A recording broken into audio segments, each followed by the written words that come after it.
வணிக மேம்பாட்டு அமைப்பு பிஜி பிசினஸ் டைகூன் பெருமையுடன் வழங்கும் பவுன்ஸ் பேக் மீண்டு எடு கொரோனா பெரும் தொற்று முழு முடக்கத்திலிருந்து வணிகத்திலும் வாழ்விலும் மீண்டு எழுவதற்கான 10 நாள் தொடர் ஊக்குவிப்பு பயிற்சியின் 4ஆம் நாள் இன்று.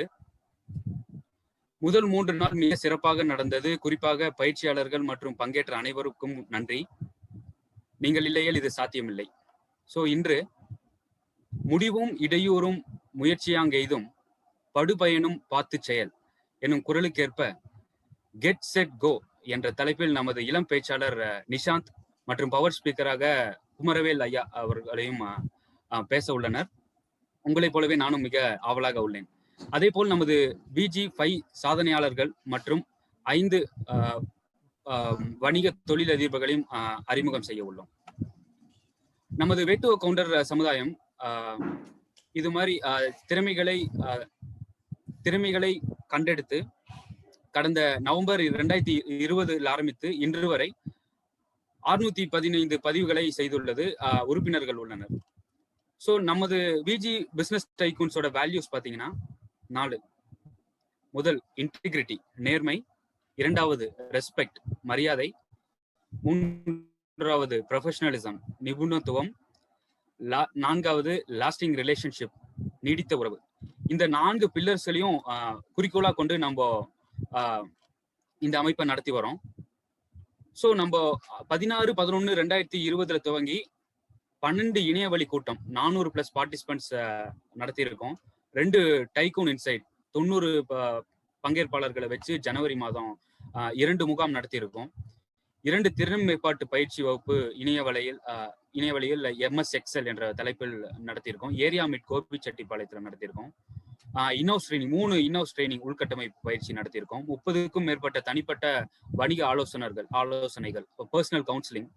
அப்புறம் பதிவு பார்த்தீங்கன்னா 615 இதுவரை. நம்ம பிசினஸ் டைகூன்ஸ்குள்ள மட்டும் வணிகம் 1,55,00,000 வரை இது வரைக்கும் வணிகம் செய்துள்ளனர். அடுத்து ஒரு சின்ன விஜி தினம் பார்க்குற மாதிரி விஜி டைகூன்ஸோட சின்ன ஒரு இன்ட்ரோ வீடியோ பார்த்தரலாம்.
Yeah, this is Balachandar, VG Balachandar from VG Business Tycoons. இன்று எனது பணி ஒவ்வொரு நாளும் மொத்தம் 50 ஆளுமைகளை நமது வேட்டுவ கவுண்டர் சமுதாயத்தில் இருந்து அறிமுகப்படுத்த உள்ளோம். தினமும் 5 ஆளுமைகளை அறிமுகப்படுத்திக் கொண்டிருக்கிறோம். முதல் நாளன்று 5 ஆளுமைகளை அறிமுகப்படுத்தினோம். அவர்கள் KVK காளியப்ப கவுண்டர், டாக்டர் சோமசுந்தரம், எடி மனோகரன், ராமசுப்ரமணி ராஜு, டாக்டர் சசிகலா இவர்களை அறிமுகம் செய்தோம். இரண்டாம் நாள் அன்று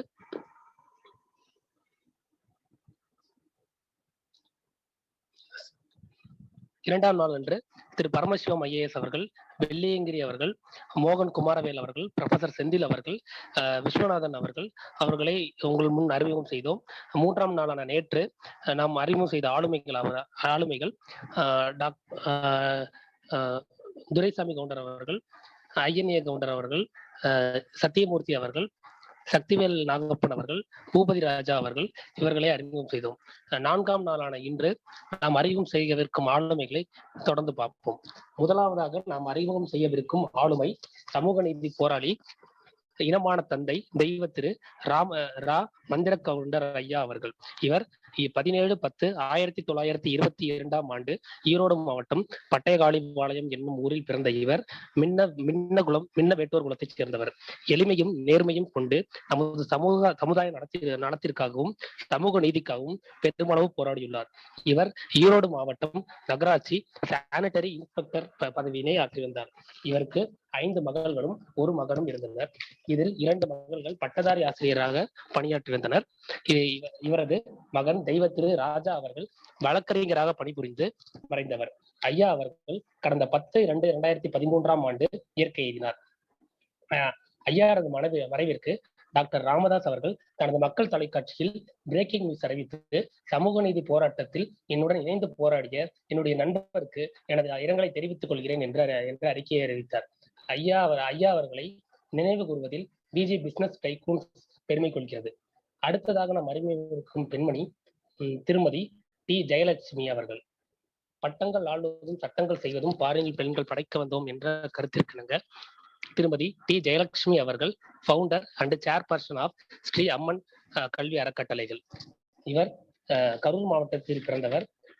ஈரோடு மாவட்டத்தில் திரு தங்கவேல் அவர்களை வழக்கறிஞர் அவர்களை திருமணம் செய்து கொண்டு சென்று வெறும் 150 ரூபாய் சம்பளத்திற்கு ஒரு கல்லூரியில் ஆசிரியராக சேர்ந்த இவர் சில காரணங்களால் 38 மாணவர்களை கொண்டு ஒரு பள்ளியையும் 42 மாணவர்களை கொண்டு ஒரு கல்லூரியினையும் ஆரம்பித்தார். இப்பொழுது 9க்கும் மேற்பட்ட கல்வி நிறுவனங்களை ஈரோடு மற்றும் கோயம்புத்தூர் பகுதிகளில் நடத்தி வருகிறார். 22,000 மாணவர்களுக்கு மேல் பட்டம் வாங்க காரணமாக இருந்த இவர் உலகில் உள்ள அனைத்து நாடுகளிலும் தனது மாணவர்கள் உள்ளதை பெருமிதம் கொள்கிறார். இவரின் வளர்ச்சிக்கு அவரது தாயும் அவரது ஆசிரியர் ரீரா அவர்களும் மிக முக்கிய பங்கு என்பதை சொல்லி பெருமிதம் கொள்கிறார். இவர் கரூர் மாவட்டத்தை சேர்ந்தவர் என்பது எனக்கு கூடுதல் மகிழ்ச்சி. இவர் Shri Amman matric higher secondary school, Shri Amman nursery primary school, Shri Amman arts and science கல்லூரி, Shri Amman institute of catering science, Shri Amman institute of management, San international business school Coimbatore, San international school Coimbatore, San international information school Coimbatore, San international college of arts and science Coimbatore, San academy போன்ற 9க்கும் மேற்பட்ட கல்வி நிறுவனங்களை நடத்தி வருகிறார். கடந்த 25 ஆண்டுகளுக்கும் மேலாக கல்வி பணியில் சிறந்து விளங்கும் இந்த சாதனை பெண்மணியை உங்கள் முன் அறிமுகம் செய்வதில் பெருமகிழ்ச்சி அடைகிறேன். அடுத்ததாக நாம் காணவிருக்கும் ஆளுமை ஒரு அரசியல் ஆளுமை. மலேசியா என்றவுடன் நம்மில் பலருக்கு ஞாபகம் வருவது முருகன் தான். இந்த ஆளுமையின் பெயரும் முருகன் தான். இவரின் முழு பெயர் முருகன் முத்துச்சாமி. இவர் மேட்டாங்காடு குமாரபாளையம் நாமக்கல் மாவட்டத்தை சார்ந்தவர். இவரது பாட்டன் பாட்டி காலத்திலேயே சுமார் 1935 மலேசியாவிற்கு சென்றவர்கள். இவர்கள் தந்தை தெய்வ திரு முத்துச்சாமி அவர்களும் தாய் தெய்வ திரு லட்சுமி அவர்களும் மலேசியாவிலே பிறந்தவர்கள். இவருக்கு திருமதி பரமேஸ்வரி முருகன் அவர்களை பணம் முடிந்தார். இவர்களுக்கு 2 ஆண் பிள்ளைகளும் 1 பெண் பிள்ளையும் உள்ளனர். இவர் மனைவி தற்போதும் ஆசிரியராக பணியாற்றி வருகிறார். இவர் தனது ஆரம்ப பள்ளியை தமிழ் பள்ளியிலும் கல்லூரி படிப்பை முடித்தவுடன் 1993 ஆண்டு வரை தமிழ் பள்ளி கல்வி ஆசிரியராக பணியாற்றினார். 93 தனது அரசியலில் வாழ்க்கையை தொடங்கினார். 2013ஆம் ஆண்டில் நடைபெற்ற சட்டமன்ற தேர்தலில் போட்டியிட்டு தோல்வியடைந்தார். 2018ஆம் ஆண்டிலும் மீண்டும் சட்டமன்ற தேர்தலில் போட்டியிட்டு வெறும் 300 வாக்குகள் வித்தியாசத்தில் தோல்வியடைந்தார். 2020ஆம் ஆண்டு ஜகூர் மாநில முதல்வரின் சிறப்பு அதிகாரியாக பணியாற்றி வருகிறார். 1995இல் இவரால் தொடங்கப்பட்ட தமிழ் பாலர் கல்வி நிறுவனம் இன்று வரை சிறப்பாக நடைபெற்று வருகிறது. இவர் நாலந்தா குளோபல் மேனேஜ்மெண்ட் பிரைவேட் லிமிடெடின் இயக்குநராக பணியாற்றி வருகிறார். அக்ரோ ஆர்கானிக் ரிசர்ச் பிரைவேட் லிமிடெடின் இயக்குநராகவும் பணியாற்றி வருகிறார். இவர் சரஸ்வதி பாலர் பள்ளி கல்வி நிறுவனத்தின் சேர்மனாக பணியாற்றி வருகிறார். இவர் அடுத்து சட்டமன்ற தேர்தலில் போட்டியிட்டு சட்டமன்ற உறுப்பினராகவோ, அடுத்த நாடாளுமன்ற தேர்தலில் போட்டியிட்டு நாடாளுமன்ற உறுப்பினராகவோ கண்டிப்பாக வருவதற்கான அனைத்து வேலைகளையும் திறமேற்கொண்டு செய்து வருகிறார். ஸோ இப்படிப்பட்ட ஒரு ஆளுமையை அறிமுகம் செய்வதில் பெருமகிழ்ச்சி அடைகிறேன். அடுத்ததாக நாம் அறிமுகம் செய்யவிருக்கும் நபர் திரு திருமூர்த்தி அவர்கள். இவர் ERA திருமூர்த்தி அவர்கள் இவர் ERA கன்ஸ்ட்ரக்ஷன் என்னும் நிறுவனத்தை நடத்தி வருகிறார். இவர் சிங்கப்பூரில் கன்ஸ்ட்ரக்ஷன், ரியல் எஸ்டேட் போன்ற இரண்டிலும் தனது முத்திரையை பதித்து வருகிறார். சிங்கப்பூரின் நகர வளர்ச்சிக்கு இவரது கன்ஸ்ட்ரக்ஷன் மற்றும் ரியல் எஸ்டேட் பணி மிக முக்கியமானதாக கருதப்படுகிறது. இவர்களின் பணியை பற்றியும் இவரின் சேவைகளை பற்றியும் நமது சிங்கப்பூரை சார்ந்த பல தொலைக்காட்சி நிறுவனங்கள் இவரை பேட்டி எடுத்துள்ளது. நமது இனத்தின் மிகச்சிறந்த அடையாளமாக சிங்கப்பூரில் தனது தொழிலில் சிறந்து விளங்கும் திரு பி. திருமூர்த்தி அவர்களை இந்த விஜி பிசினஸ் டைக்கூன் குழுமத்திற்கு அறிமுகம் செய்து வைப்பதில் பெருமகிழ்ச்சி அடைகிறேன். அடுத்ததாக நாம் காணவிருக்கும் நபர்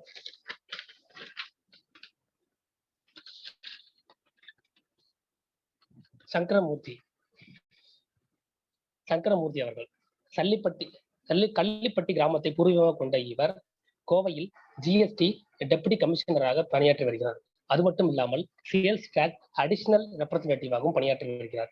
இவரின் தந்தை ரிட்டையர்டு AAE மற்றும் இவரின் தாய் ரிட்டையர்டு AAOவாகவும் இருந்தவர்கள்.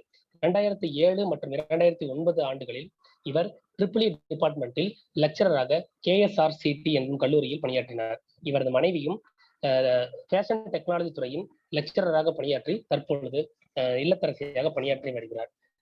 இவருக்கு ஒரு மகனும் பள்ளி படிப்பு படித்துக் கொண்டிருக்கிறார்கள். நமது சமுதாயத்தில் மிகப்பெரிய பொறுப்பில் திகழ்ந்து நமக்கு மிகப்பெரிய கௌரவத்தை தேடித்தரும் திரு டி. சங்கரமூர்த்தி அவர்களை உங்கள் முன் அறிமுகம் செய்து வைப்பதில் பெருமகிழ்ச்சி அடைகிறேன்.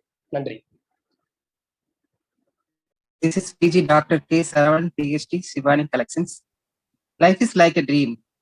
Wake up from a dream to know why have you been lived so far. When everyone thinks that you are. The speaker of today's session believes these words, who is VG Mohan Kumaravel, BTech Electronics, MS Software.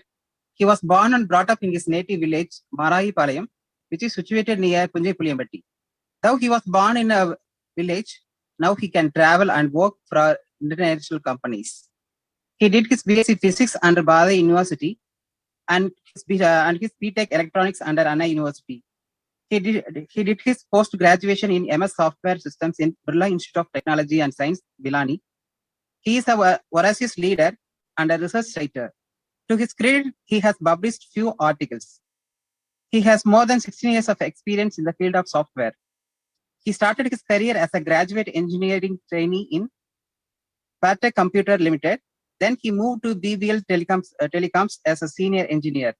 Through his hard work, he appointed as a deputy general manager in United Telecoms Limited. Later, he appointed as an engineering manager in Nokia. And now he is working as a squad group lead. Right now, his team is leading 5G LIA scheduler software. With this short introduction, I would like to invite Mr. Mohan Kumaravel Anna to deliver his power address among us. Anna, the forum is yours. வணக்கம் Viji tycoons.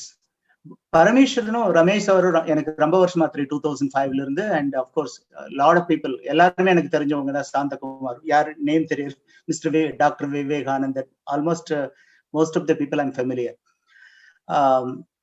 Power address பண்ணணும்னு சொன்னாங்க. Very simple. நான் 30 இயர்ஸா mostly MNCல multinational கம்பெனில work பண்றோம். ஒரு business மேனுக்கும் ஒரு எம்ப்ளாய்க்கு என்ன டிஃபரன்ஸ்னா, business you have power, like you can you either you can give money, ஒரு பணம் கொடுத்து அவங்க கிட்ட வேலை வாங்க முடியும், இல்ல பயப்படுத்தி வேலை வாங்க முடியும். இந்த ரெண்டும் வந்து ஒரு எம்ப்ளாயி கிட்ட கிடையாது. we will be like நம்ம வந்து அவங்கள வந்து மோட்டிவேட் பண்ணி, அதாவது லைக் அவங்கள வந்து கன்வின்ஸ் பண்ணி வேலை பண்ண வைக்கணும். So it is much more difficult than ஒரு ஒரு ஒரு ஒரு என்டர்பிரினர் விட கொஞ்சம் டஃப்பான ஜாப். ஸோ நாங்க கத்துக்கிட்ட விஷயம், நான் ஒரு 5 விஷயம் உங்ககிட்ட ஷேர் பண்ண விரும்புறேன். நம்பர் 1, அதாவது மோஸ்ட் ஆஃப் த ஒரு எந்த தொழில் பண்ணாலும் ஒரு கஸ்டமருக்கு வந்து பெரும்பாலும் அவங்க எதிர்பார்க்க ஒரே ஒரு விஷயம், அவங்க சொல்றதை நம்ம கேட்கணும். Listening is the first part. நீங்க வந்து எம்ப்ளாயர் இருக்கலாம் அல்லது ஓனரா இருக்கலாம், நீங்க அவங்க சொல்றதை கேட்டீங்கன்னா பாதி ப்ராப்ளம் சால்வ் ஆயிரும். ஸோ என்னை பொறுத்தவரை the biggest thing as a business man இல்ல ஒரு எம்ப்ளாயினாலும் கஸ்டமர் சொல்றதை கேட்கணும். அதுதான் முதல் பாயிண்ட். அவங்க சொல்றது நம்ம காது கொடுத்து கேட்கவோ பாதி ப்ராப்ளம் போயிடும். அது ஃபர்ஸ்ட். செகண்ட் திங் வந்து நம்ம ஒருத்தங்கிட்ட ஒரு வேலை பண்ண சொல்றோம்னா அந்த வேலையை நம்மளால பண்ண முடியுமான்னு ஒரு டைம், அதாவது என்ன சொல்றேன்னா put your leg on other shoe. அந்த ஒரு திங் நம்ம அடுத்தவங்களை பண்ண சொல்ல நம்மளால பண்ண முடியும்னா தி மொமெண்ட் உங்ககிட்ட வந்து ஒரு பெரிய ராயல்ட்டியே பில்ட் ஆகும். நம்மளால பண்ண முடியாத விஷயம் அடுத்தவங்க பண்ண சொல்றது வந்து எந்த வகையில சரியில்லை. நீங்க பிசினஸ் மேனா எம்ப்ளாயி எந்தவா இருந்தாலும். ஸோ இதுதான் 2வது பேசிக் பிரின்சிபல். நீங்க வந்து ஒரு சக்சஸ்ஃபுல்லா இருக்கணும்னா நீங்க யார்கிட்ட இதை சொல்றதுக்கு முன்னாடி நம்ம பண்ண முடியும்னு ஒரு கான்ஃபிடன்ஸ் தான் நிச்சயமா அவங்களால பண்ண முடியும். இந்த 2வது பாயிண்ட் வெரி இம்பார்ட்டன்ட். 3வது ரொம்ப இம்பார்ட்டன்ட் விஷயம், நீங்க ஒரு இப்ப பாத்தீங்கன்னா டெக்னாலஜி, நீங்க எந்த பிசினஸ் பண்ணாலும் வித்தின் 2 years 3 years, டெக்னாலஜியால இப்ப வித்தின் 6 months சேஞ்ச் ஆகுது. நான் வந்து இப்ப 30 years ஆச்சு. 91ல தான் ஃபர்ஸ்ட் ஜாப் ஸ்டார்ட் பண்ணேன். இப்போ 2020 30 years ஆச்சு. Very simple thing. எவ்ரி இயர்ல நம்ம வந்து அப்டேட் பண்ணிட்டு இருக்கணும். கேட்டீங்கன்னா வந்து December almost like 1 or 2 months வந்து கம்ப்ளீட்டா ஒரு டெக்னாலஜி சேஞ்ச் பண்றது. இப்ப நீங்க எல்லாரும் மொபைல் வச்சிருக்கீங்க, நெக்ஸ்ட் ஜெனரேஷன் மொபைல் வர்றதுக்கு வந்து நாங்க ஒர்க் பண்ணிட்டு இருக்கோம். ஸோ அந்த மாதிரி நான் வந்து கீப் அப்டேட் பண்ணிட்டு இருக்கணும். நம்ம வந்து எனக்கு எக்ஸ்பீரியன்ஸ் ஆயிடுச்சு, நான் காலேஜ் படிச்சு 30 வருஷம் ஆச்சுன்னா ஐ எம் அவுடேட்டட். ஸோ நம்ம அது வந்து எந்த இதுல இருந்தாலும் கீப் அப்டேட்டிங்கிறது வந்து 3வது இம்பார்ட்டன்ட் திங். 4வது ரொம்ப முக்கியமான ஒரே ஒரு விஷயம் என்னன்னா, நம்ம வந்து ஒருத்தங்கிட்ட ரெஸ்பெக்ட் எக்ஸ்பெக்ட் பண்றோம்னா நம்ம வந்து ஃபர்ஸ்ட் அண்ட் ஃபார்மோஸ்ட் நம்ம தான் கொடுக்கணும். ஸோ இட் குட் பி ஹெல்ப்பரா இருக்கலாம், it could be top most பர்சனா இருக்கணும். எல்லாரும் நீங்க ஃபர்ஸ்ட் திங் ஹியூமனா ட்ரீட் பண்ணிட்டோம்னு வச்சுக்கோங்க, மோஸ்ட் ஆஃப் உங்களோட ப்ராப்ளம் போயிடும். So give respect and automatically respect will come back to you.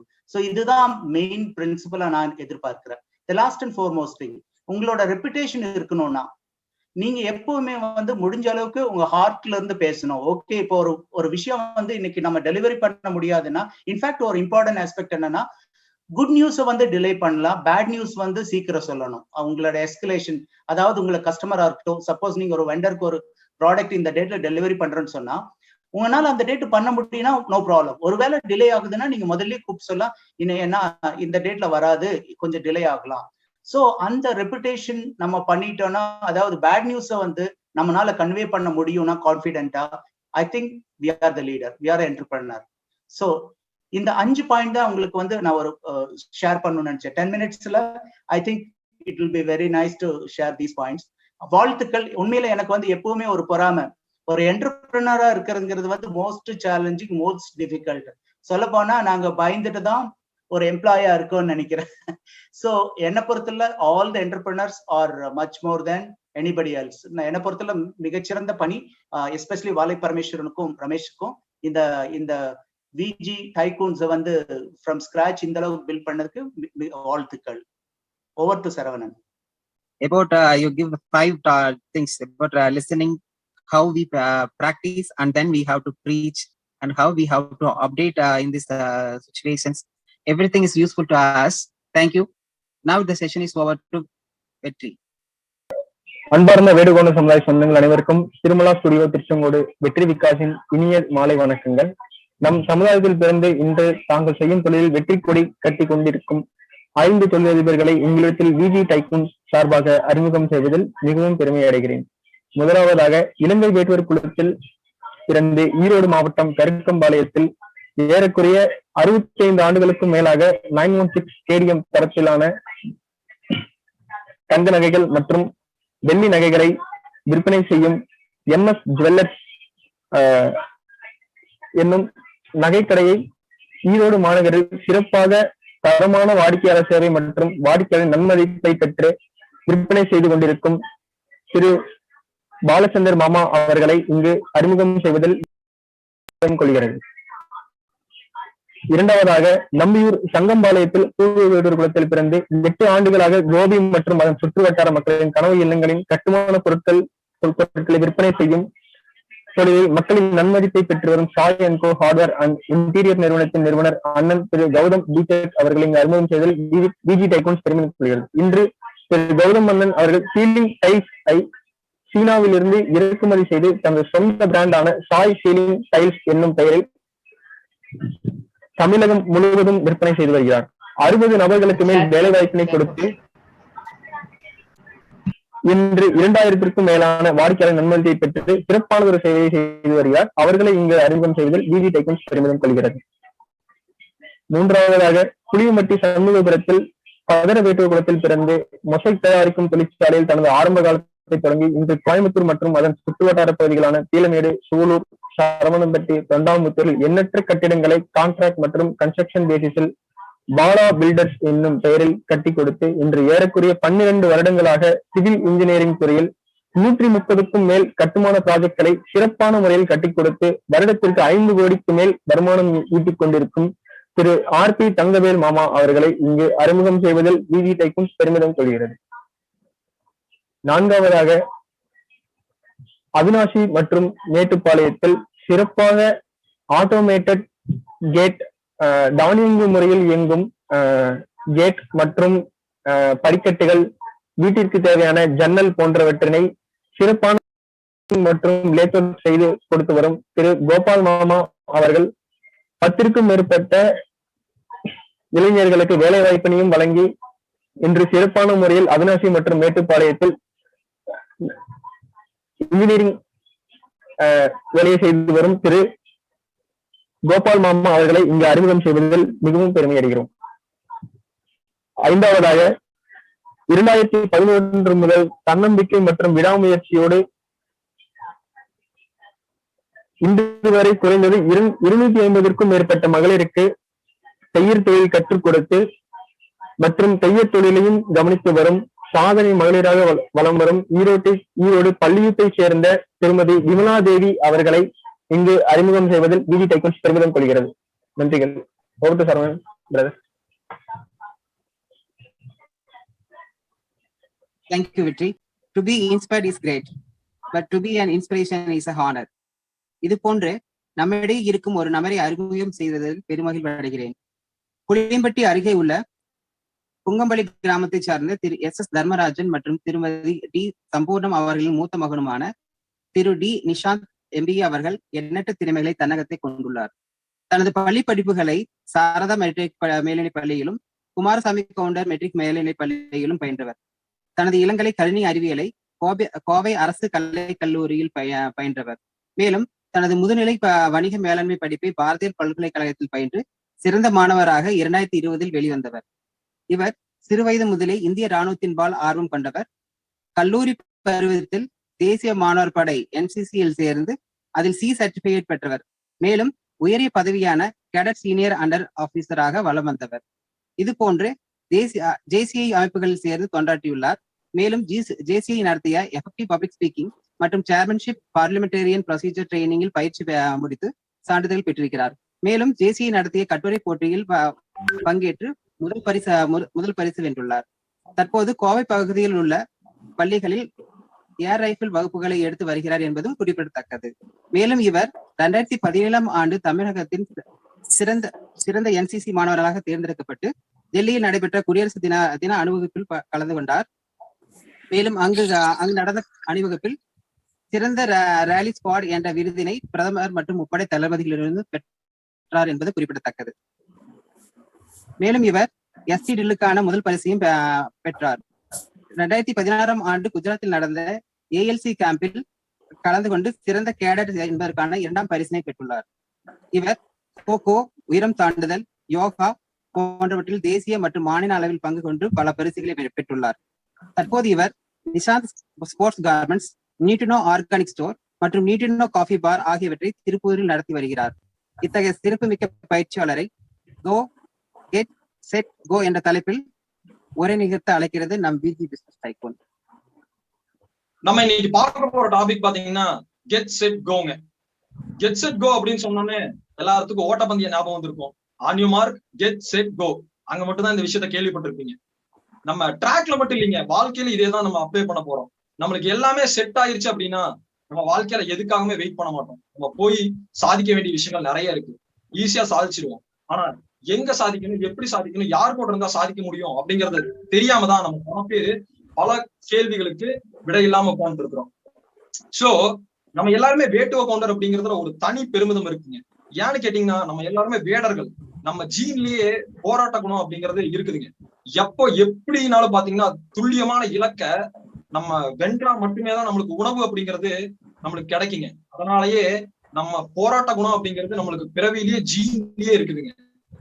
இப்படிப்பட்ட ஒரு வேட்டுவ குணத்துல நம்ம பிறந்திருக்கோம் அப்படிங்கறதுல பெருமையா இருக்கிறோம். சோ நம்மளுக்கு இப்ப குறிக்கோள் கோல் அப்படிங்கிறது ரொம்ப முக்கியங்க. அந்த கோல் ஒண்ணு இருந்தா மட்டுமே தான் நம்ம வாழ்க்கையில நிறைய சாதிக்கும். அந்த கோலை எப்படி நம்ம டிஃபைன் பண்றது அப்படிங்கறத பத்தி தான் நீ பார்க்க போறாங்க. இப்ப பாத்தீங்கன்னா அந்த பிக்சர்ல இருக்கிறது நாம, அதாவது அத்லெட்ல இருந்திருக்கிறேங்க, யோகால இருந்திருக்கிறேன். இந்த ரெண்டுமே டிஃபரெண்ட் ஜானர்ஸ்ங்க. இப்போ என்னோட கோலை நான் எப்படி டிஃபைன் பண்ணேன், ஒரு விஷயத்த நான் நாளைக்கு பிரைஸ் வாங்க போறேன், இல்ல ஒரு வருஷம் கழிச்சு நேஷனல்ஸ் ஃபேஸ் பண்ண போறேன் அப்படின்னா இன்னைக்கு இருந்து என்னோட ப்ரிப்பரேஷன்ஸ் நான் ஸ்டார்ட் பண்ணணும். அதுக்கான திட்ட வரையறை கரெக்டா இருக்கணுங்க. அப்படி இருந்தா மட்டுமே தான் என்னால ஜெயிக்க முடியும். அப்படி திட்ட வரையறை இல்லை அப்படின்னா நான் கண்டிப்பா ஜெயிக்க முடியாதுங்க. ஒரு நாள்ல எதுவுமே கிடைச்சிடாது. இதுக்கு ரட்டன் டாட்டா அவர்கிட்ட ஒரு இன்டர்வியூல கேட்டிருக்கிறாங்க, உங்களோட ஒரு நாளைக்கான நேரம் எவ்வளவுன்னு கேட்டிருக்கிறாங்க. அப்போ அவர் சொல்லியிருக்கிறாரு, என்னோட ஒரு நாளுக்கு நேரம் பாத்தீங்கன்னா 76,000 மணி நேரம்னு. எல்லாரும் பிரமிச்சு போயிட்டாங்க. என்னடா இவரு 76,000 மணி நேரம் அப்படின்னு சொல்றாரு. நேரம் அப்படிங்கிறது ரொம்ப முக்கியங்க. இந்த இடத்துல அவரோட நேரம் குறிப்பிடுறது அவரோட ஒர்க்கர்ஸோட நேரங்க. எல்லாத்தையும் எவ்வளவு எஃபிஷியன்டா வேலை வாங்கணும், எப்படி நம்ம கோலை சீக்கிரமா அடையணும் அப்படிங்கறத அவர் தெரிஞ்சு வச்சுக்கிட்டாரு. அதனால மட்டுமே தாங்க அவரால் பெருசா சாதிக்க முடிஞ்சுங்க. சோ இந்த ரட்டன் டாட்டா இன்னொரு விஷயம் நடந்ததுங்க. அதே ரட்டன் டாட்டா கிட்ட போய் இன்னொருத்தர் கேட்டிருக்கிறாரு, சார் உங்ககிட்ட இருக்கிற எல்லா பணமும் எனக்கு கொஞ்சம் தரீங்களா அப்படின்னு கேட்டிருக்கிறாரு. ரட்டன் டாட்டா கொஞ்சம் கூட யோசிக்காம உனக்கு எல்லா பணத்தையும் நீயே எடுத்துக்கப்பா அப்படின்னு சொல்றாரு. இவருக்கு ஒரே சந்தோஷம். ஆனா மறுவார்த்தையா ஒரே ஒண்ணு மட்டும் நான் உங்ககிட்ட கேட்கறேன்ப்பா அப்படின்னு கேட்கிறாரு. அவர் என்ன திரும்பி கேட்டிருப்பாருன்னு நினைக்கிறீங்க? அது என்ன கேட்டாருன்னா, அவர் உன்னோட வயசை மட்டும் எனக்கு கொடுத்துறியாப்பா அப்படின்னு கேட்டாரு. ஏன்னா உன் வயசுல நான் எவ்வளவு சாதிக்கணும்னு நினைச்சனோ நான் இந்த வயசுலதான் சாதிச்சிருக்கேன். ஆனா உன் வயசு எனக்கு இருந்தது அப்படின்னா இன்னும் நான் வேற லெவல்ல போயிருப்பேன்ப்பா அப்படிங்கிற செய்தி அவர்கிட்ட சொல்லி, உனக்கு இதை விட நீ வாழ்க்கையில நிறைய சாதிப்பா அப்படின்னு சொல்லி அனுப்பிச்சு வச்சிருக்கிறாருங்க. நம்ம இலக்கு அப்படிங்கிறது எப்படி இருக்கும்னு இப்ப சொல்றோம் பாருங்க. நம்ம வேட்டு வருங்களா, அதனாலேயே ஒரு சின்ன எக்ஸாம்பிளோட சொல்றோம் பாருங்க. நம்ம எடுத்தோன்னே ஒரு அம்பு இருக்கு இல்லைங்க, அம்பு எடுத்தோன்னே பிக்ஸ் பண்ணுவோம். அந்த அம்பை ஒரு வேட்டையாடுறதுக்கு என்னென்ன தேவைப்படுங்க, அம்பு தேவைப்படும், நம்ம வில்லு தேவைப்படும், அதுக்கப்புறம் தான் இலக்குங்க. அதே மாதிரிதாங்க ஃபர்ஸ்ட் எடுத்தோன்னே நம்ம என்ன பண்ணோம்னா ஃபர்ஸ்ட் அம்பை தயார்படுத்தணுங்க. அம்பை தயார்படுத்துறதுக்கு அப்புறம் வில்ல நம்ம மேக் பண்ணணுங்க. வில்ல மேக் பண்ணி கூர்மையா இருக்குதான் பண்ணி பார்க்கணுங்க. அதுக்கப்புறம் தான் நம்ம என்ன பண்ணணுங்க, ஆக்ஷனுக்கே போகணுங்க. அப்ப விட்டீங்கன்னா துல்லியமான இலக்கு கரெக்டா போய் அடிக்குங்க. நம்ம உட்காந்துட்டு நம்ம இங்க அம்பும் சரியில்லாம வில்லும் சரியில்லாம நம்ம பாட்டு குறி பார்த்துட்டே இருந்தோம்னா கடைசி வரைக்கும் ஜெயிக்கவே முடியாதுங்க. இதுதான் நம்ம கிட்ட இருக்கக்கூடிய பெரிய பிரச்சனை. சோ நம்ம இதை எப்படி டிஃபைன் பண்றோம்னாங்க, இன்னைக்கு இதை ஒரு 9 கேட்டகரியா பிரிக்கிறோங்க. இந்த 9 விஷயத்த நம்ம ஃபாலோ பண்ணோம்னாலே நம்ம இலக்கு அப்படிங்கிறது என்னன்னு தெரிஞ்சுக்கிட்டு அதுக்கப்புறம் நம்ம ஜெயிச்சிட முடியுங்க. அந்த இலக்கு அப்படின்னு என்னன்னு தெரியறதுக்காக தான் இது 9 ஃபார்ம் பண்ணிருக்கு. ஃபர்ஸ்ட் விஷயம் பாத்தீங்கன்னா ஆஃப்டர் ஆக்ஷன் ரிவ்யூ. அதாவது யுஎஸ் ஆர்மில ஒரு விஷயம் பண்றாங்க. அதாவது இந்தியன் ஆர்மி யுஎஸ் ஆர்மி ரெண்டுமே கம்பைன் பண்ணும் போது இந்த விஷயத்த தெரிஞ்சுக்கிட்டாங்க. அந்த யுஎஸ் அந்த இந்தியன் ஆர்மில என்ன நடந்துச்சுன்னு பாத்தீங்கன்னா, அவங்க ஒவ்வொன்றுக்கும் ஒரு 4 விஷயத்த ஒவ்வொரு ஆபரேஷன் முடிச்சதுக்கு அப்புறமும் அவங்க மறக்காம பண்ணுவாங்க. அப்ப அந்த விஷயத்த பண்ணா மட்டுமே தான் அவங்களால அடுத்த கட்டத்துக்கு நல்ல எஃபிஷியன்டா ஒர்க் பண்ண முடியும். அந்த 4 விஷயம் என்னன்னு பாத்தீங்கன்னா, how was the past operation, போன ஆபரேஷன் எப்படி இருந்தது, என்ன நடந்தது, what that happened, why that happened, what I have learned from a mistake, கடந்த மிஸ்டேக்ல இருந்து நான் என்னென்ன தவறுகள்ல இருந்து என்னென்னலாம் கத்துக்கிட்டேன், நான் எப்படி என்ன முன்னேற்றலாம், எப்படி என்ன இம்ப்ரூவ் பண்ணலாம் அப்படிங்கிற அந்த 4 விஷயத்த அவங்க ஒவ்வொரு மீட்டிங்லயும் ஒவ்வொரு ஆபரேஷன் முடிஞ்சதும் அப்புறம் இத அவங்க பேசுவாங்க. இதே தாங்க நம்ம பிசினஸ் அப்படின்னா அதுக்கப்புறம் ஆக்ஷன் ரிவ்யூ அப்படிங்கிறது ரொம்ப முக்கியங்க. எப்படி நம்ம கோலை பிக்ஸ் பண்ணதுக்கு அப்புறம் ஒர்க் பண்ணோமோ அதுக்கப்புறம் இந்த ஆக்ஷன் ரிவ்யூங்கிறத அந்த அளவுக்கு கரெக்டா பண்ணோம்னா மட்டுமே தான் நம்மளுக்கு அந்த சக்சஸ் அப்படிங்கிறது கிடைக்குங்க. ரெண்டாவது, சோ இந்தியன் ஆர்மியில இந்த 4 விஷயத்த ஃபாலோ பண்றாங்காட்டினா அவங்களால பெரிய சக்சஸ கொடுக்க முடிஞ்சுங்க. அதே மாதிரிதாங்க இதே விஷயத்த நம்ம பிசினஸ்லயே பண்ணோம் அப்படிங்கும் போது நம்ம பெரிய ப்ரொடக்டிவிட்டியும் நம்மளுக்கு கிடைக்குங்க. ரெண்டாவது பாத்தீங்கன்னா கோலை எப்படி செட் பண்ணும். Next slide sir. நம்ம கோலை எப்படி செட் பண்ணும் அப்படிங்கறத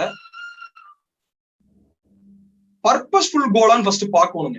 அதாவது நம்ம ஒரு கோல் செட் பண்ண சொல்லிட்டாங்க அப்படின்னு சொல்லிட்டு நாளைக்கு ஒரே நாள்ல நான் பில்லியனர் ஆயிரணும் அப்படின்னு சொல்லிட்டு நம்ம யோசிப்போம். நம்மளுக்கு பல யோசனைகள் வரும். ஆனா அதுக்கான பர்பஸ் உங்ககிட்ட இருக்கான்னு யோசிக்கணும். ஃபார் எக்ஸாம்பிள், உங்ககிட்ட இன்னைக்கு ₹1 கூட இல்லைங்க, ஆனா நாளைக்கு உங்ககிட்ட பல கோடி ரூபாய் சம்பாதிக்கிறதுக்கான திறமை உங்ககிட்ட இருக்குங்க.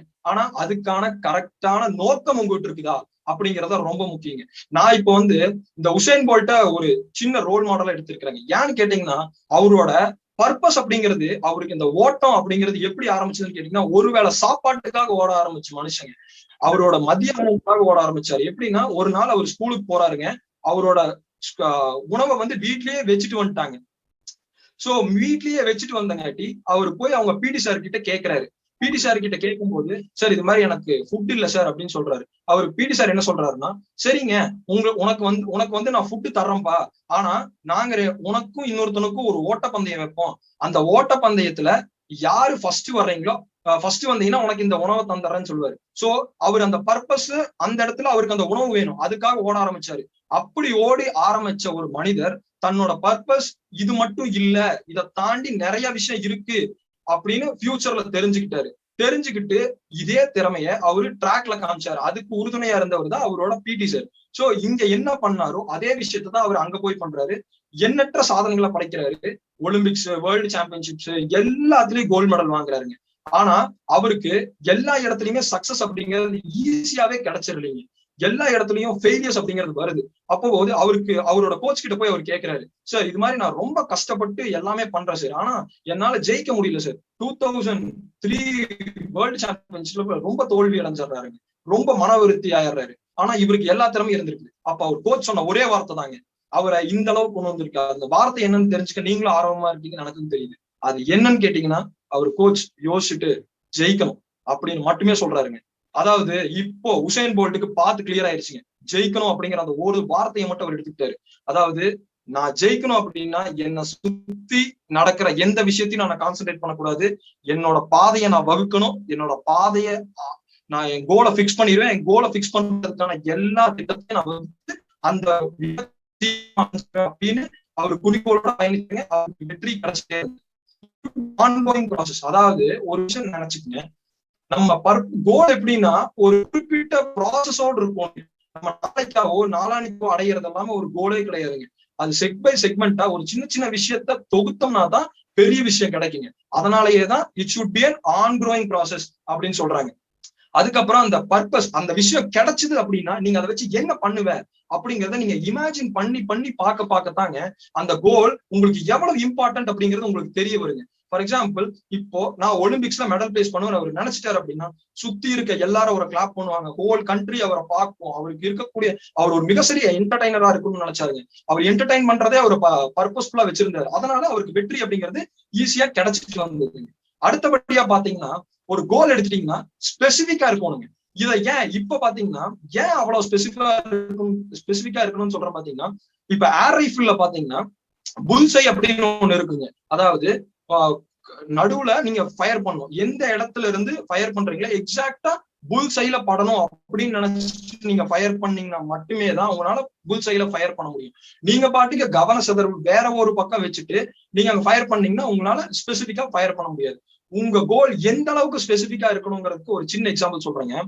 அதாவது இந்த நாள், இந்த நேரத்துல, இந்த நொடியில, இந்த இடத்துல இப்படி நான் இருப்பேன் அப்படின்னு ஒரு கிரைட்டீரியா உங்க மனசுக்குள்ள நீங்க பிக்ஸ் பண்ணிடணும்.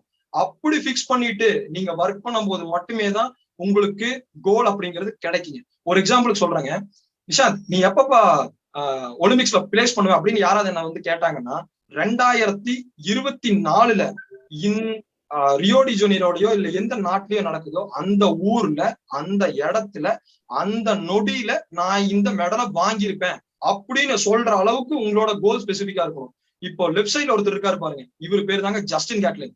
இவர் யாருன்னு கேட்டீங்கன்னா உசேன் போல்ட் முன்னாடி காமிச்சிருந்தாங்க அவரு. அதாவது உசேன் போல்ட்ட மனுஷனா பிறந்த எவனுமே ஜெயிக்க முடியாது அப்படின்னு சொல்லிட்டு இருந்தாங்க. ஆனா இப்ப பாத்தீங்கன்னா இந்த ஜஸ்டின் கேட்லின் அப்படிங்கிறவரு எல்லாத்தையும் பிரேக் பண்ணிட்டாருங்க. ஏன்னு கேட்டீங்கன்னா 2017 அதாவது ஒவ்வொரு டைமும் உசேன் போல்ட் ட்ராக்ல ஓடும் போது செகண்டா இருக்கக்கூடிய ஒரு மனுஷன் தாங்க ஜஸ்டின் கேட்லின். அவருக்கு ஒவ்வொரு டைம் அந்த தோல்வி அப்படிங்கிறது மிகப்பெரிய விஷயமா இருக்கும். ஏன்னா முன்னாடி போறது உசேன் போல்ட்டுங்க, ஒவ்வொரு டைம் அவருக்கு வெற்றி கிடைச்சிருது. ஆனா நம்ம ஜஸ்டின் கேட்லினுக்கோ அவரு இவர் அளவுக்கே பிராக்டிஸ் பண்ணக்கூடியவர், அவருக்கு இருக்கிற திறமை இவருக்கு இருக்கு. ஆனா ஒவ்வொரு டைமும் தோத்து தோத்து தோத்து தோத்து அவரு வெளியே வர அவருக்கான குறிக்கோள் அவர் கரெக்டா வச்சிருந்தார். என்னோட ஸ்பெசிபிக்கா நான் என்னன்னா நான் ஒலிம்பிக் மெடல் பிளேஸ் பண்ணுவேன், நான் உசேன் போல்ட்ட பீட் பண்ணுவேன் அப்படிங்கறத அவர் ஆணித்தனமா நம்பினாருங்க.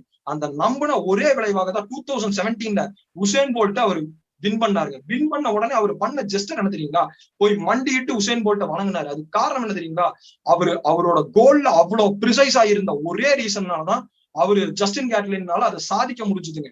இதே மாதிரிதாங்க எந்த அளவுக்கு உங்களோட கோல் உங்களுக்கு இம்பார்ட்டன்ட் நீங்க பிக்ஸ் பண்றீங்களோ அந்த அளவுக்கு ஸ்பெசிபிக்கா இருந்தீங்கன்னா மட்டுமே தான் உங்களால அந்த கோலை அட்டைன் பண்ண முடியும்.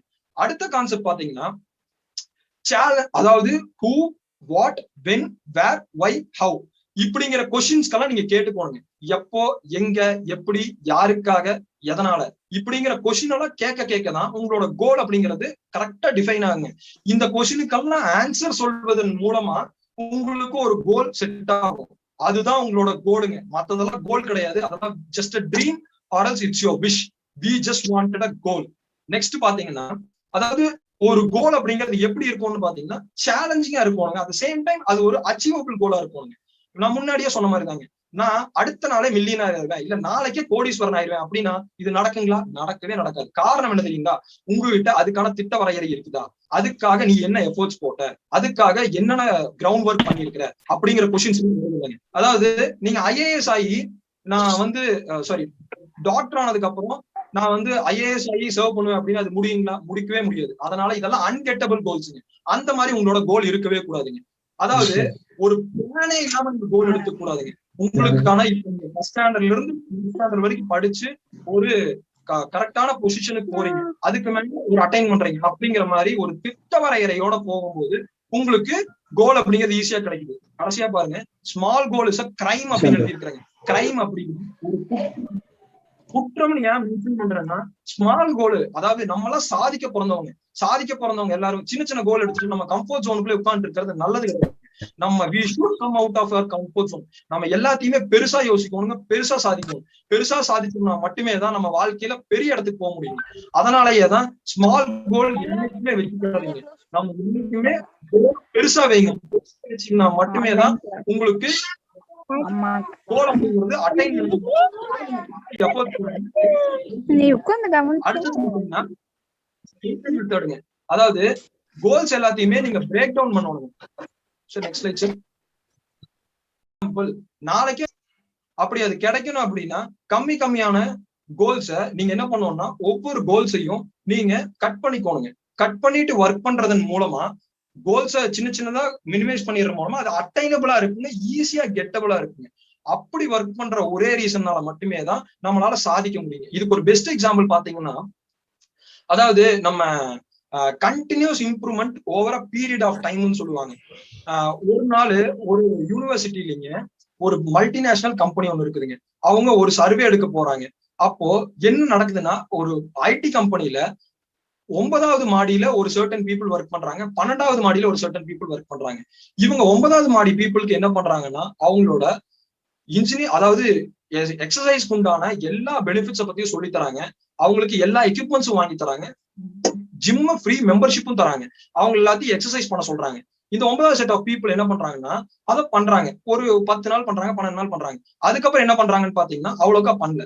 ஆனா இதே 12வது செட் ஆஃப் பீப்புள் இருப்பாங்க பாத்தீங்களா, 12வது ஃப்ளோர்ல இருக்கக்கூடிய பீப்புளுக்கு அவங்க மெம்பர்ஷிப் ஃப்ரீயும் கொடுக்கல, ஜிம் எக்யூப்மெண்ட்ஸும் கொடுக்கல.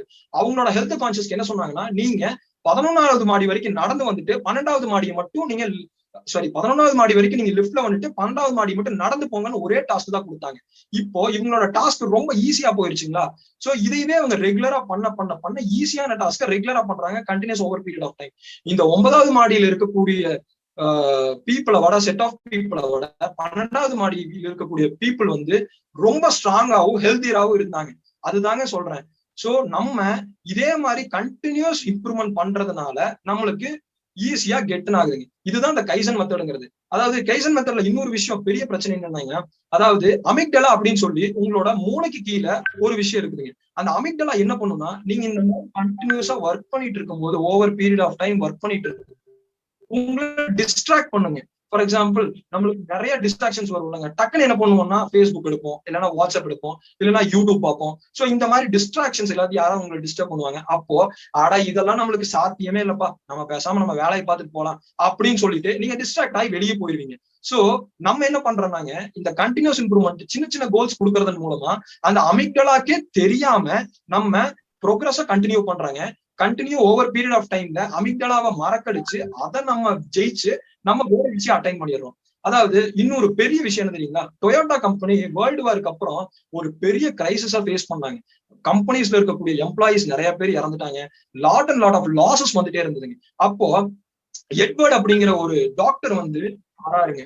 எங்க வராருன்னு பாத்தீங்கன்னா டொயோட்டா நிறுவனத்துக்கு வராருங்க.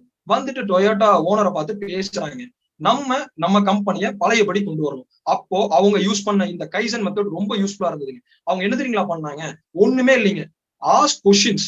அதாவது ஒரு சின்ன சின்ன கொஸ்டினும் அதுக்கான சஜஷன்ஸ் கேட்க ஆரம்பிச்சாங்க. யாருக்கிட்ட பாத்தீங்கன்னா எம்ப்ளாயிஸ் கிட்டங்க. எம்ப்ளாயிஸ் கிட்ட ஒரு சஜஷன் கேட்பாங்க. அதாவது அடிமட்ட எம்ப்ளாயி கிட்ட இருந்து கூட ஒவ்வொரு சஜஷன் எடுத்துக்க ஆரம்பிச்சாங்க.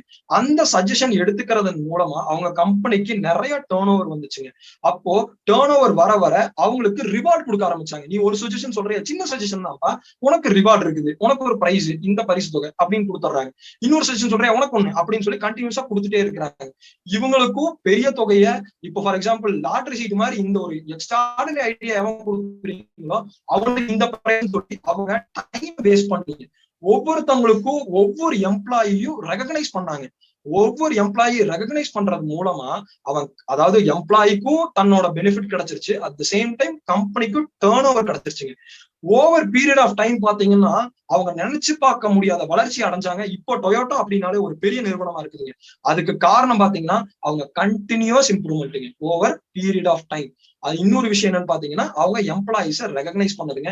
ஒரு சின்ன ஐடியா கூட கேன் சேஞ்ச் என்டையர் லைஃப் அப்படிங்கிறதுக்கு மிகப்பெரிய உதாரணமா இருக்கக்கூடியதுதான் டொயோட்டா நிறுவனங்க. அடுத்தபடியா பாத்தீங்கன்னா நம்ம இப்போ நிறைய, நெக்ஸ்ட் ஸ்லைட்ஸ். அதாவது நம்ம டைம் பிளாக் பண்ணணுங்க. டைம் பிளாக்க எப்படி பண்ணணும், வீக்லயா, டேஸ்லயா, ஹவர்ஸ்லயா, மினிட்ஸ்லயா அப்படிங்கிறது ரொம்ப முக்கியங்க. அதாவது ஒவ்வொரு நாளுக்கும் உண்டான டைம் அப்படிங்கிறது ரொம்ப முக்கியமான கான்செப்ட்ங்க. இப்பதான் நம்ம ரொம்ப இம்பார்ட்டன்டான கான்செப்டுக்கு வந்திருக்கிறோம். ரொம்ப நல்லா தெளிவா கவனிங்க. அதாவது இந்த டைம் அப்படிங்கிறது ரொம்ப முக்கியங்க. என்னோட ஒரு நிமிஷத்தான வேல்யூ வந்து பாத்தீங்கன்னா 1 கோடி ரூபாயா இருக்கலாம். உங்களோட ஒரு நிமிஷத்தோட வேல்யூ பல கோடி ரூபாயா இருக்கலாம். சோ ஒவ்வொரு நிமிஷமும் ஒவ்வொருத்தவங்களுக்கும் வேறுபடுங்க. ஆனா இந்த உலகத்திலே விலை மதிக்க முடியாதது பணம் எல்லாரும் நினைப்பாங்க. ஆனா அது சத்தியமா டைம். ஒரு நிமிஷத்துல நீங்க செய்யக்கூடிய சாதனைகள் பழக்கமா இருக்கும். சோ அந்த டைமை ரொம்பவுமே கான்சியஸா யூஸ் பண்ணுவாங்க. அந்த கான்சியஸா யூஸ் பண்றதன் மூலமா மட்டுமே தான் உங்களால வாழ்க்கையில நிறைய அச்சீவ் பண்ண முடியும். அந்த டைமை எப்படி பிளாக் பண்றது, டேஸ்ல எப்படி பண்றது, ஹவர்ஸ்ல எப்படி பண்றது, வீக்ஸ்ல எப்படி பண்றதுங்கிறத பத்தி தான் இன்னைக்கு நம்ம பார்க்க போறோங்க. ரொம்ப முக்கியமான விஷயம் சொல்றீங்க இல்லைங்களா, ஒரு டாஸ்க் எடுத்துக்கிறீங்கன்னு வச்சுக்கோங்க, டெட்லைன் அப்படிங்கறது பிக்ஸ் பண்ணிருங்க. ஏன் அந்த டெட்லைனை பிக்ஸ் பண்ண சொல்றது தெரியுங்களா, அப்பதான் நீங்க ரொம்ப எஃபிஷியன்டா ஒர்க் பண்ணுவீங்க. லெத்தாஜிக்கா ஒர்க் பண்றதுக்கு ரீசன் என்ன தெரியுங்களா, எப்ப வேணா வாங்கிக்கலாம், எப்ப வேணா கொடுத்துக்கலாம், எப்ப வேணா பண்ணிக்கலாம் அப்படிங்கிறதுக்கு இருக்கிறங்காட்டி தான் டெட்லைன் அப்படிங்கிறது ஒண்ணு இருந்ததுன்னா இதுக்குள்ள முடிச்சிடணும், இதுக்குள்ள முடிக்கணும் அப்படின்னா நம்ம திட்டவரையர் போடணும். இந்த வாரத்துக்குள்ள எத்தனை நாள் ஆகும், இத்தனை மணி நேரத்துக்குள்ள வேலை செஞ்சு அதை முடிச்சிடலாம் அப்படிங்கறத நீங்க வந்துருவீங்க. அப்போ டைம் டெட்லைன் பிக்ஸ் பண்ணி ஒர்க் பண்ணணுங்க. சோ இந்த டெட்லைன் பிக்ஸ் பண்ணி ஒர்க் பண்ணதுக்கு அப்புறம் டீப் ஒர்க் கான்செப்ட் அப்படிங்கிறது ரொம்ப இம்பார்ட்டன்டா யூஸ் ஆகுதுங்க. எப்படின்னு கேட்டீங்கன்னா, நீங்க இந்த மாதிரி ஒர்க் பண்ணும்போது உங்க கிட்ட இருக்கக்கூடிய பெரிய பிளஸ் பாயிண்ட் என்ன தெரியுங்களா, நம்ம எல்லாருமே நல்லா ஒர்க் பண்ணணும், பெரிய சாதனையாளரா மாறணும்னு நினைச்சிட்டு ஒர்க் பண்ணுவோம். ஆனா பக்கத்திலேயே தொந்தரவுகளையும் சேர்த்து வச்சு ஒர்க் பண்ணுவோம். அந்த தொந்தரவுகளை, அந்த டிஸ்ட்ராக்ஷன்ஸை எல்லாத்தையும் கொஞ்சம் தள்ளி வச்சிருங்க. ஃபார் எக்ஸாம்பிள் உங்க போன்ஸ், உங்க யூடியூப், உங்க ஃபேஸ்புக்ஸ், உங்க கமிட்மெண்ட்ஸ், இந்த வேலை நான் செய்ய வந்துச்சுன்னா இந்த வேலையை மட்டும்தான் பார்ப்பேன். உங்களோட கமிட்மெண்ட்டே உங்களை வேற லெவலுக்கு கொண்டு போயிருங்க. அதை தான் மறுபடியும் சொல்றேங்க. உங்களோட மைண்டை பிக்ஸ் பண்ணிருங்க. உங்களோட மைண்ட், நான் இந்த வேலை இந்த நேரத்துக்காக நான் தான் பிக்ஸ் பண்ணேன், என்னோட கோலுக்கு நான் பாடுபட்டா மட்டுமே தான் ஜெயிக்க முடியுங்க. இன்னொருத்தனோட கோலுக்கு நான் பாடுபட்டேன் அப்படின்னா ஜெயிக்க முடியாது. அதனாலதான் மறுபடியும் சொல்றேங்க, என்னைக்குமே நீங்க ஒரு கோலை பிக்ஸ் பண்றீங்கன்னா நீங்க பிக்ஸ் பண்ணுங்க. எங்க அப்பா இதை படிக்க சொன்னாரு, எங்க அம்மா இதை பண்ண சொன்னாங்க, அதனால இது ஆகி போச்சு அப்படின்னு குறை சொல்றதுனால எந்த விஷயம் மாற போறது இல்லைங்க. கோலை நீங்க பிக்ஸ் பண்ணுங்க. கோலை பிக்ஸ் பண்ண ஆரம்பிச்சிட்டீங்கன்னா உங்களுக்கு தெரியும் உங்களோட கோலை எவ்வளவு சீக்கிரம். டெய்லி டிசிப்ளின் அப்படிங்கிறது ரொம்ப முக்கியமான விஷயங்க. அதுக்கப்புறம் ரொட்டீன் அப்படிங்கிறது கேரி ஃபார்வர்ட் பண்ணி போயிட்டே இருக்கணுங்க. உங்களோட ரொட்டீன் எவ்வளவு தடங்கள் வேணா வரலாங்க, ஆனா உங்களோட இலக்கு அப்படிங்கறத நீங்க நிர்ணயிச்சது, உங்க இலக்குக்காக நீங்க தான் பாடுபடணும். அப்ப என்ன பண்ணுவோம், நம்ம ஒர்க் பண்ணிட்டே இருக்கணும். ஹார்ட் ஒர்க் எல்லாருமே போடுவாங்க, கொஞ்சமா ஸ்மார்ட் ஒர்க் போடணும். எப்படின்னு கேட்டீங்கன்னா, ஆக்ஷன் பிளான டிஃபைன் பண்ணிட்டீங்க, உங்களுக்கே தெரியும், நீங்க தான் ஆக்ஷன் பிளான டிஃபைன் பண்ணி கொஞ்ச நேரம் கழிச்சு ஓவர் பீரியட் ஆஃப் டைம் பாத்தீங்கன்னா இதை விட ஒரு விஷயத்த ஈஸியா பண்ண முடியும்னு உங்களுக்கு தோணுது. டக்குன்னு உங்க மைண்ட்ல ஸ்ட்ரைக் ஆகணும். சோ இது ரொம்ப டிலே ஆகும்பா, இந்த ஸ்மார்ட் ஈஸியா நம்ம ஜெயிக்க முடியும் அப்படிங்கிறது உங்களுக்கு தெரியும். அப்ப என்ன பண்ணும், அந்த ஹார்ட் ஒர்க்கை ஒமிட் பண்ணிட்டு ஸ்மார்ட் ஒர்க் பண்ணி நீங்க ஜெயிச்சுட்டு போயிட்டே இருக்கணும். ஆக்ஷன் லிஸ்ட் வேணுங்க. நம்ம டு டூ லிஸ்ட மறந்துட்டு நம்ம ஆக்ஷன் லிஸ்டுக்கு போகணும். ஆக்ஷன் லிஸ்ட்ங்கிறது ஒண்ணுமே இல்லைங்க. Sir next slide sir. Follow the action list, not the to do list. அதாவது எல்லாருமே பாத்தீங்கன்னா, நான் நாளைக்கு இப்ப நான் சொல்லிட்டேனுங்களா, நாளைக்கே போயிட்டு நான் என்ன நல்லா பண்ணணும்னு சொல்லி ஒரு பெரிய லிஸ்ட் போடுவீங்க. கரெக்டுங்களா? கண்டிப்பா எல்லாரும் பண்ணுவீங்க. அதுல எல்லாமே டு டூ லிஸ்டா தான் இருக்கும். நீங்க விஷ் பண்றது, ஃபார் எக்ஸாம்பிள், நான் இதை பண்ண போறேன்ப்பா, நான் காலையில எழுந்திரிச்சோன்னே சாப்பிடுவேன், நான் காலையில எழுந்திரிச்சோன்னே 10 மணிக்கு ஆஃபீஸ் போயிடுவேன், 12 மணிக்கெல்லாம் கரெக்டா மறுபடியும் பிரேக்ஃபாஸ்ட் சாப்பிடுவேன், அதுக்கப்புறம் முடிச்சோன்னா மறுபடியும் என்னோட அடுத்த ஒர்க்கை கம்ப்ளீட் பண்ணிடுவேன். அது மாதிரி சொல்லி நம்ம எல்லாமே டு டூ லிஸ்ட் போடுவாங்க. எனக்கு டு டூ லிஸ்ட் எல்லாம் வேண்டாங்க. Action list. உண்மையிலேயே நீ பண்ண போறியா, அதாவது உன்னோட கம்ஃபர்ட் ஜோன்ல இருந்து வெளியே வந்தியா, உன்னோட கோலுக்கு நீ என்ன பண்ண போற, உன்னோட கோலுக்கு நீ எப்படி அட்டைன் பண்ண போற அப்படிங்கிற லிஸ்ட போட்டு அதை உங்க பிசினஸ்ல ஒர்க் பண்ணணுங்க. அந்த பிசினஸ்ல ஒவ்வொரு நாளைக்கும் எப்படி நம்ம ஒரு சில விஷயத்த பண்ணலாம், அதுக்கு மிக சிறந்த ஒரு விஷயத்த என்ன ஃபாலோ பண்ணணும், டெய்லி ஒரு 2 மணி நேரங்க படிக்கணுங்க. உங்க பிசினஸ பத்தி படிக்கிறதன் மூலமா உங்களுக்கு நாலேஜ் அதிகமாங்க. ரிசர்ச் பண்ணணுங்க. என் பிசினஸ மல்டிபிளா யார் எப்படி எல்லாம் பண்ணிட்டு இருக்கா, நான் எப்படி ஃபர்தரா என்ஹான்ஸ் பண்ண முடியும், இப்படி என்ஹான்ஸ் பண்றதன் மூலமா மார்க்கெட்ல என்ன பெருசா சாதிச்சிட முடியும், அந்த சாதிச்சோம்னா நம்ம காம்பிடன்சி எப்படி இருக்கும் அப்படிங்கறத விஷுவலைஸ் பண்ணி பார்க்க ஆரம்பிக்கணுங்க. அப்புறம் நம்ம பிசினஸ் எல்லாம் இன்க்ரீஸ் ஆனதுக்கு அப்புறம் நம்ம எப்படி இருப்போம் அப்படிங்கறத விஷுவலைஸ் பண்ணி பார்க்கும்போது உங்களோட ஆக்ஷன் பிளான் அப்படிங்கிறது வேற லெவல்ல இருக்குங்க. ஒவ்வொரு சின்ன சின்ன ஸ்டெப்ஸா எடுத்து வைக்க நீங்க சக்சீட் பண்ணிட முடியுங்க. ஃபைனலாங்க எல்லாமே சரிப்பா, ஆனா இதெல்லாம் பண்ணும்போது எனக்கு ஏகப்பட்ட டிஸ்ட்ராக்ஷன்ஸ் வருமேப்பா, எனக்கு ஃப்ரஸ்ட்ரேஷன்ஸ் வரும், தோல்வி பயம் வரும், என்னை பண்ண விடாம என் காம்படிட்டர் அப்படியே தள்ளி தள்ளி வெளியே போக வச்சிருவான். இது எல்லாமே நடக்குங்க. ஒரு கோல் அப்படிங்கிறது இவ்வளவு ஈஸியா கிடைச்சிருங்களா? நம்மளே பாத்தீங்கன்னா நம்ம எல்லாருமே குரங்குல இருந்தானே வந்தாங்க. எல்லா மனுஷனையும் எல்லா மிருகத்தையும் வேட்டையாடி பரிணாம வளர்ச்சி பெற்றுதான் இங்க வந்திருக்கிறோம். அதே மாதிரிதாங்க பல கஷ்டங்கள், பல துன்பங்கள், பல துயரங்கள் வரதான் செய்யும். அதை எப்படி ஓவர் கம் பண்ணணும்னு பாத்தீங்கன்னா, உங்களுக்கு ரொம்ப பிடிச்ச விஷயம், உங்களோட பேஷன் எல்லாத்துக்கும் இருக்கும். பேஷன் இருக்கிற விஷயத்த நீங்க செய்யறதுக்கு ஆரம்பிக்கலாங்க. உங்களோட டியர் ஒன்ஸ் கூட, உங்களோட குழந்தைகளா இருக்கலாம், இல்ல உங்க ஃப்ரெண்ட்ஸா இருக்கலாம், உங்களோட லவ்ட் ஒன்ஸா இருக்கலாம், அவங்களோட குவாலிட்டி டைம் ஸ்பெண்ட் பண்ணணுங்க. அதாவது நல்லா சாப்பிடணுங்க. நீங்க எல்லா வேலையும் செஞ்சு போட்டு சாப்பிடறத ஸ்கிப் பண்ணிட்டே இருந்தீங்கன்னா வேற வழியே இல்லைங்க. எதுக்காக இதை பண்ணணும்னே தெரியாம போயிடும். கோல்னு ஒன்று ஃபிக்ஸ் பண்ணிட்டோம்னா உங்களை நீங்க பாத்துக்கிறது ரொம்ப முக்கியம், ஹெல்த் கான்சியஸ். அப்புறம் மோட்டிவேஷனல் வீடியோஸ் பார்த்து நீங்க பூஸ்ட் அப் ஆகிக்கலாங்க. எப்பெல்லாம் ஃப்ரஸ்ட்ரேட்டட் ஆகுறவங்களோ உங்க தொழில யாரு சாதிச்சிருக்கா அப்படிங்கிறத பாருங்க, அவங்களோட ரோல் மாடலா எடுத்துக்கங்க. அவங்கள பத்தின புக்ஸை ரீட் பண்ண ஸ்டார்ட் பண்ணுங்க, யோகா பண்ணுங்க, மெடிடேஷன் பண்ணுங்க. இதெல்லாம் பண்ணும்போது நீங்க ஈஸியா ஜெயிச்சிட முடியும். Don't change your goal in frequent. அதாவது ரொம்ப முக்கியமான விஷயங்க. நான் கோல்னு ஒண்ணு பிக்ஸ் பண்ணதுக்கு அப்புறம் இன்னைக்கு ஒரு கோல், நாளைக்கு ஒரு கோல், நாளானைக்கு ஒரு கோல் அப்படின்னு சொல்லி இன்டர்மிடியேட்டா கோல்ஸை ஃப்ரீக்வென்ட்டா சேஞ்ச் பண்ணிட்டே இருக்க கூடாதுங்க. அப்படி சேஞ்ச் பண்ணீங்கன்னா அது கோலே கிடையாதுங்க. அதாவது நீங்க இந்த மாதிரி பண்றது, இப்ப நான் சொன்ன பாத்தீங்களா மேல, நம்ம ஆளுக்கு ரொம்ப புத்திசாலிங்க. நம்ம என்ன பண்ணுவோம்னா, பேஷன் போக சொல்லிட்டாங்களா, நம்ம போய் ஜாலியா இருப்போம், மோட்டிவேஷன் வீடியோஸா 24 மணி நேரம் பாக்குறோம் அப்படின்னு சொல்லிட்டு இதையவே பண்ணிட்டு நம்மளோட மெயின் கோலை ஒர்க் அவுட் பண்ணாம விட்டுறக்கூடாதுங்க. நம்ம என்ன மெயினா பண்ணணுங்க, நம்மளோட கோல் இலக்கு அங்க இருக்குது, அந்த இலக்கை ஜெயிச்சே ஆகணுங்கிற வெறித்தனம் எப்பவுமே இருக்கணுங்க. சீக்கிரமா ரிவர்ட் பேக் ஆயிடுவாங்க. எவ்வளவு சீக்கிரமா நீங்க அதை பண்றீங்களோ அவ்வளவு சீக்கிரமா ரிவர்ட் பேக் ஆகி வந்துருவீங்க. ஃபைனலாங்க இதை எல்லாமே நான் பண்ணிட்டேன், ஃபைனுங்களா, இதை எப்படி ஷார்ட் அண்ட் ப்ரிசைஸா சொல்றது அப்படிங்கிறதுக்கு நீங்க ஸ்மார்ட்டா திங்க் பண்ணணும். இந்த வார்த்தையை மனசுல வச்சுட்டே இருங்க. ஸ்மார்ட் திங்க் ஸ்மார்ட், அதாவது ஸ்மார்ட்டா யோசி, கண்டிப்பா நீ ஸ்மார்ட்டா இருக்க அப்படிங்கறதா சொல்ல வரேங்க. ஸ்மார்ட் அப்படிங்கிறது ரொம்ப ஈஸிங்க. S stands for specific. உங்களோட கோலை ரொம்ப ஸ்பெசிபிக்கா ஆணித்தனமா வச்சுக்கோ. எம் மெஷரபிள், அதாவது குவான்டிடேட்டிவ்ல அது மெஷரபிளா, அது சாத்தியமா அப்படிங்கிறத பாத்துக்கோங்க. ஏ அச்சீவபிள், எவ்வளவு பண்ண முடியுமா அப்படிங்கறத யோசிச்சு. ஆர் ரியலிஸ்டிக், அன்இமேஜினபிளா இருக்கு அடைஞ்சிட முடியும் அப்படிங்கிற விஷயத்தோட ரியலிஸ்டிக்கா அந்த ஒரு விஷயம் இருக்கும். விஷயங்க மறுபடியும் சொல்றேன், டைம் பவுண்டு. நினைச்ச காரியத்தை நினைச்ச நேரத்துல நினைச்ச மாதிரி முடிக்கிறவங்க சாதனையாளர். ஃபைனலா இந்த ஸ்மார்ட்ங்கிறத நீங்க மனசுல வச்சுட்டு ஒர்க் பண்றதுனால நீங்க கண்டிப்பா சாதனையாளரா மாற முடியும். நம்ம எல்லாம் வீட்டு கொண்ட இனத்தை சேர்ந்தவங்க, நம்மளுக்கு பேர் சொன்ன மாதிரி முதலிலே எல்லா இன்ஹரண்ட் குவாலிட்டிஸும் நம்மளுக்குள்ள போராட்டணும் நம்ம கிட்ட இருக்கு. என்ன தோல்வி வந்தாலும் சரி, என்ன டிஸ்ட்ராக்ஷன் வந்தாலும் சரி, நம்ம பொறுத்தவரை நம்ம கவர்வே. இப்போ don't go for too many goals, be visible. மறுபடியும் சொல்றது அதே தாங்க. உங்களோட கோல் சின்ன சின்ன கோல்ஸ் எல்லாம் எழுதி வைங்க. அதுல எது ரொம்ப கஷ்டமான கோலோ அதுதாங்க உங்களோட கோல், அதுதாங்க உங்களோட இலக்கு. அதை நோக்கி நீங்க பயணிங்க, வெற்றி நமது. நம்ம கண்டிப்பா ஜெயிக்க முடியும். விஜி பிசினஸ் டைக்கூன்ஸ் அமைப்பின் ஒரு சிறிய அனௌன்ஸ்மெண்ட். விஜி பிசினஸ் டைக்கூன்ஸ் மிக முக்கியமான நோக்கம் விஜி உறவுகளுக்கு நமது குழுவில் இணைத்து பதிவு செய்யப்படாத உறுப்பினர்கள் மேலும் பதிவு செய்யுமாறு கேட்டுக்கொள்கிறோம். உங்களது தொழில் சம்பந்தப்பட்ட விவரங்களை நமது விஜி பிசினஸ் டைக்கூன்ஸ் குழுவில் பகிர்ந்து அது சம்பந்தமான தேவைகளையும் புதிய புதிய வாய்ப்புகளையும் புதிய புதிய வாடிக்கையாளர்களும் பெறுமாறு கேட்டுக்கொள்கிறோம். மேலும் உங்களது தொழிலை முதலிடத்திற்கு கொண்டு வருவதற்கு மேலும் இந்த இந்த இந்த விஜி பிசினஸ் டைக்கூன் அமைப்பை ஒரு மிக முக்கிய கருவியாக பயன்படுத்திக் கொள்ளுங்கள். இன்றிலிருந்து அடுத்து வரக்கூடிய 6 நாட்களுக்கு தொடர்ந்து ஒரு பவர் ஸ்பீக்கர், ஒரு ட்ரைனர் என தினமும் நிகழ்ச்சி நடைபெற உள்ளது. அனைவரும் தவறாமல் கலந்து கொள்ளுமாறு கேட்டுக்கொள்கிறோம். நன்றி, வணக்கம். நேற்று நடந்த ஃபீட்பேக் பின்னூட்டங்கள் பொறுத்து உங்களுக்கான பரிசு அறிவிக்கப்படுகிறது.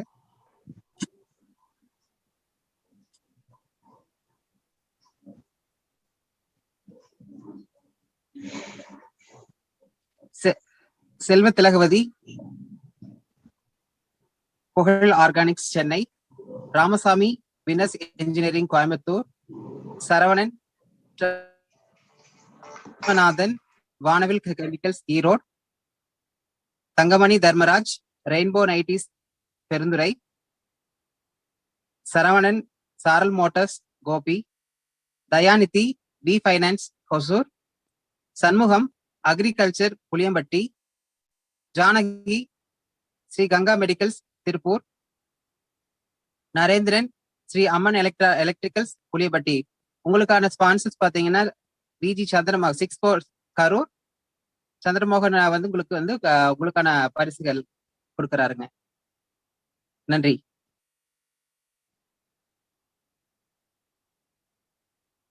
Now I invite Kavin Palanchami to propose vote of thanks.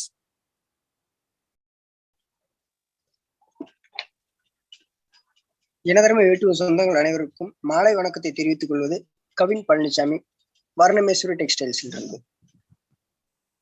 Bounce back 4 Viji Business Tycoon 10 days marathon training செக்ஷனில் இன்று பவர் ஸ்பீக்கராக கலந்து கொண்ட விஜி மோகன் குமரவேல், ஃபவுண்டர்